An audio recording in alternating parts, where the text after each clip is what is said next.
I just finished reading No Longer Human by Osamu Dazai, and I have a few thoughts I'd like to share on the novel. Marketed as semi-autobiographical, No Longer Human concerns itself with the character of Oba Yozo, a young man in early 20th century Japan who feels alienated from society. His internal monologue is brashly at odds with the sort of comic persona he takes on early in his life, a kind of clown mask he wears in order to fit in. As the novel progresses, we witness Yozo's passing interest in art, his expulsion from the university, his failed attempts at love, all through his eyes.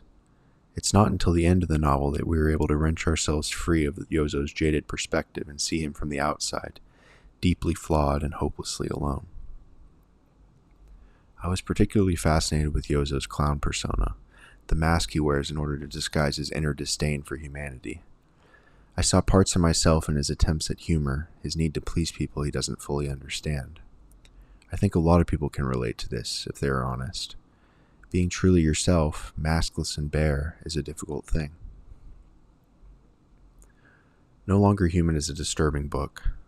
There are scenes of rape and horrid abuse, but these scenes are not the only thing which disturbed me deeply.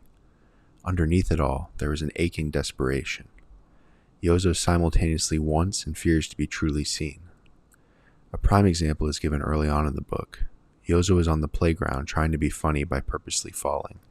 Another boy in the class, Takichi, notices that Yozo is faking and calls him out on it. Yozo is deeply disturbed by Takichi's insight and befriends him to keep an eye on him, to persuade him to avoid giving up his secret. Yozo is so fearful of being discovered, yet he makes a friend with the very person who saw through his act. Yozo's reasons don't make sense.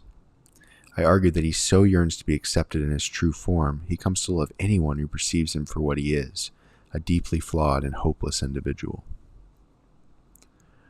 Yozo's clown persona reminds me of another character in contemporary literature. Ignatius J. Reilly of A Confederacy of Dunces is a brazen, bumbling oaf. He is the butt of jokes, scorned by people he doesn't understand. He is rooted wholly in the past, concerned with the writings of Boethius and Thomas Aquinas. He goes to the movies to ridicule them, eats voraciously, hates indiscriminately. He is described by Walker Percy as a slob extraordinaire, a mad Oliver Hardy, a fat Don Quixote. Reilly uses his robust and exaggerated personality similar to Ozo's clown mask. He hides behind it, peers through it at a world he is deeply unnerved by. In this way, both characters attempt to survive, preserving the whole of themselves for themselves alone. Why are we fascinated with the sad clown? Why do we laugh when we feel so often like crying?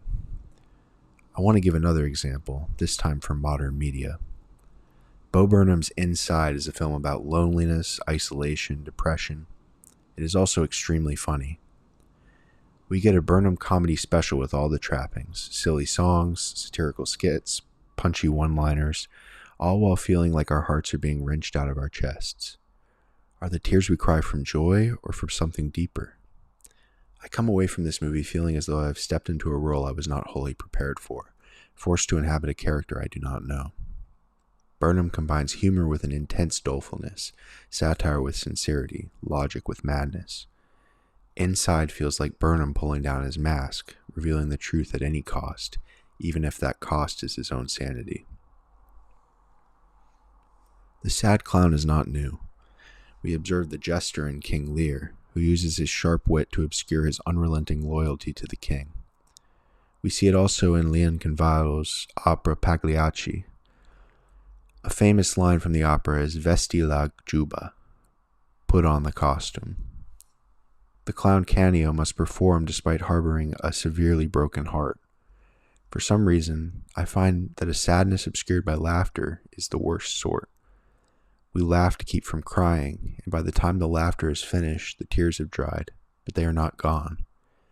They persist, and that sadness is never excised. We are forced to continue on without remission, and the more we laugh, the harder it becomes to stop. People love their clowns. They love those who make them feel far from their woes, if only for a moment. But we must remember that the clown is human too, and behind every gag or jab of wit is a hidden plea, a need to be heard. I'll leave you with a quote by the inimitable Robin Williams, one of the saddest clowns I know. I think the saddest people always try their hardest to make people happy because they know what it's like to feel absolutely worthless, and they don't want anyone else to feel like that. Remember that you are not worthless. Pull down the mask and let the world see what's underneath. A wound exposed to air will close faster than one that festers in the dark. Try, for even a day, to avoid putting that mask back on. The world doesn't need another clown. It needs people brave enough to leave the circus behind.